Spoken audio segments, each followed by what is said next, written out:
Assalamualaikum warahmatullahi wabarakatuh. Selamat pagi. Kami dari kelompok 4 akan mempresentasikan materi kami yang berjudul pengambilan keputusan. Definisi pengambilan keputusan. Pengambilan keputusan dapat dianggap sebagai suatu hasil atau keluaran dari proses mental atau kognitif yang membawa pada pemilihan suatu jalur tindakan antara beberapa alternatif yang tersedia. Setiap proses pengambilan keputusan selalu menghasilkan satu keputusan final dan keluarannya bisa berupa suatu tindakan atau aksi ataupun suatu opini terhadap pilihan. Definisi pengambilan keputusan menurut para ahli. Menurut George Terry, pengambilan keputusan adalah pemilihan alternatif perilaku tertentu dari dua atau lebih alternatif yang ada. Menurut Sondang Xiaoyan, pengambilan keputusan adalah suatu pendekatan yang sistematis terhadap hakikat alternatif yang dihadapi dan mengambil tindakan yang menurut perhitungan merupakan tindakan yang paling cepat. Menurut James Stoner, pengambilan keputusan adalah proses yang digunakan untuk memilih suatu tindakan sebagai cara pemecahan masalah. Dari definisi di atas dapat disimpulkan bahwa pengambilan keputusan itu adalah suatu cara yang digunakan untuk memberikan suatu pendapat yang dapat menyelesaikan suatu masalah dengan cara atau teknik tertentu agar dapat diterima oleh semua pihak.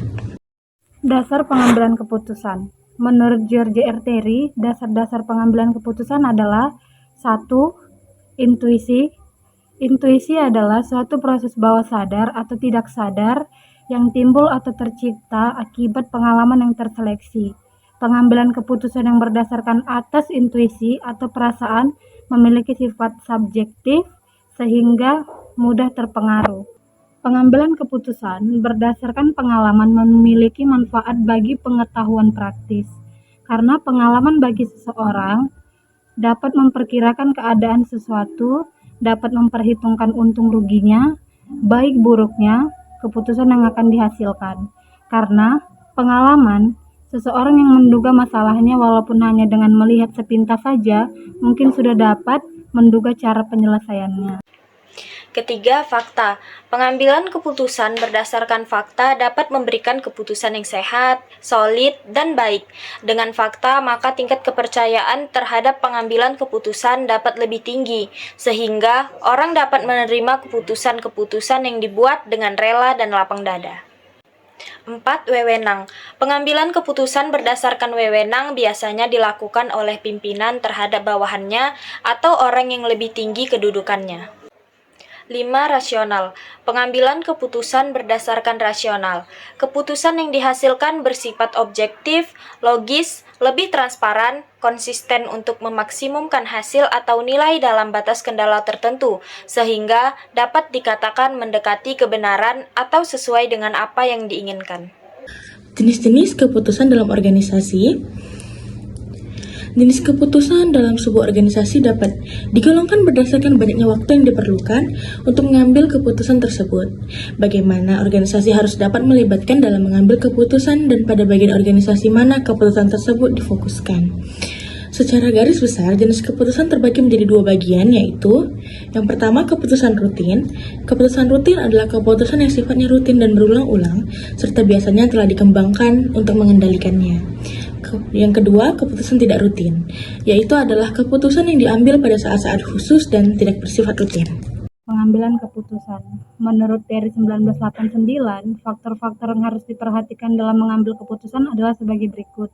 Yang pertama itu, hal-hal yang berwujud maupun tidak berwujud, yang emosional maupun rasional perlu dihitungkan dalam pengambilan keputusan.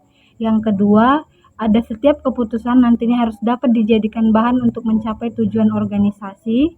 Yang ketiga, setiap keputusan janganlah berorientasi pada kepentingan pribadi, perhatikan kepentingan orang lain.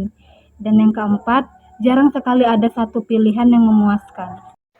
Pengambilan keputusan merupakan tindakan mental. Dari tindakan mental ini kemudian harus diubah menjadi tindakan fisik. Pengambilan keputusan yang efektif membutuhkan waktu yang cukup lama. Diperlukan pengambilan keputusan yang praktis untuk mendapatkan hasil yang baik. Setiap keputusan hendaknya dikembangkan agar dapat diketahui apakah keputusan yang diambil itu adalah benar. Setiap keputusan itu merupakan tindakan permulaan dari serangkaian kegiatan berikutnya. Faktor-faktor lain yang terkait dalam pengambilan keputusan. Yang pertama, fisik. Didasarkan pada rasa yang dialami pada tubuh, seperti rasa tidak nyaman atau kenikmatan. Ada kecenderungan menghindari tingkah laku yang menimbulkan rasa tidak senang. Sebaliknya memilih tingkah laku yang memberikan kesenangan. Yang kedua, emosional. Didasarkan pada perasaan atau sikap, orang akan mereaksi pada suatu situasi secara subjektif. Yang ketiga, rasional. Didasarkan pada pengetahuan orang-orang yang mendapatkan informasi, memahami situasi, dan berbagai konsekuensinya. Didasarkan pada keterampilan individual dan kemampuan melaksanakan, seseorang akan menilai potensi diri dan kepercayaan dirinya melalui kemampuannya dalam bertindak. Interpersonal.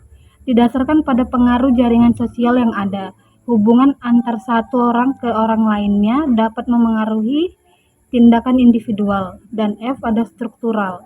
Didasarkan pada lingkup sosial, ekonomi, dan politik. Lingkungan mungkin memberikan hasil yang mendukung atau mengkritik suatu tingkah laku tertentu, mempengaruhi pengambilan keputusan. Implikasi manajerial dalam pengambilan keputusan. Proses pengambilan keputusan dalam partisipasi pada organisasi sekolah manajerial yang baik. Rendahnya kemampuan kepala sekolah akan berpengaruh terhadap perolehan dukungan dari masyarakat, khususnya dukungan dalam pengambilan keputusan yang dikeluarkan sekolah terkait dengan kebijakan dan rencana program pengembangan sekolah. Gaya dalam pengambilan keputusan. Yang pertama, gaya direktif atau pengarahan adalah gaya pengambilan keputusan dengan ambiguitas atau ketidakjelasan yang rendah dengan cara berpikir yang rasional. Yang kedua, gaya analitis adalah gaya pengambilan keputusan dengan toleransi yang tinggi terhadap ambiguitas atau ketidakjelasan dan cara berpikirnya rasional. Ketiga adalah gaya konseptual, adalah gaya pengambilan keputusan dengan toleransi yang tinggi untuk ambiguitas atau ketidakjelasan dan cara berpikir intuitif yang tinggi.